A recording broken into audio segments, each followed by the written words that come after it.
రోజు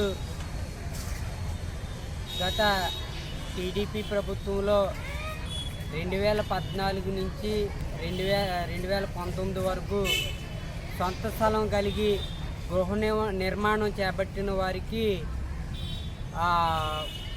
లోను అప్పట్లో ప్రభుత్వం లోను మంజూరు చేస్తానని ప్రకటించగా వీళ్ళంతా దరఖాస్తు చేసుకుని ఉన్నారు. దరఖాస్తు చేసుకుని గృహ నిర్మాణం పూర్తయినా కూడా బిల్లులు పడక చాలా ఇబ్బందులు పడుతూ ఉన్నారు. అప్పట్లో అప్పు చేసుకుని గృహ నిర్మాణం చేపట్టడం జరిగింది. ఇదిగో పడుతుంది అదిగో పడుతుందని 5 సంవత్సరాలు కాలం గడిచిపోయింది. కానీ ఇప్పటికి ఇంకా ఆ బిల్లులు పడపడంతో అప్పులు బాధపడలేక చాలా ఇబ్బందులు పడుతూ ఉన్నారు.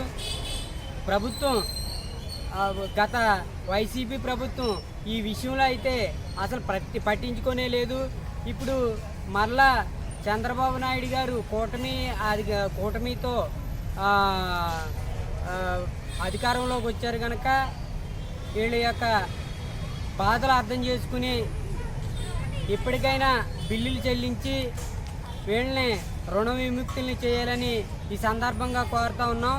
అదేవిధంగా ప్రభుత్వం ఆదేశాల మేరకు ఇప్పటికి ఇంకా చాలామంది పునాదులు కట్టుకుని ప్రభుత్వం సహాయం అందిస్తుందేమో అని ఎదురు చూస్తూ ఉన్నారు.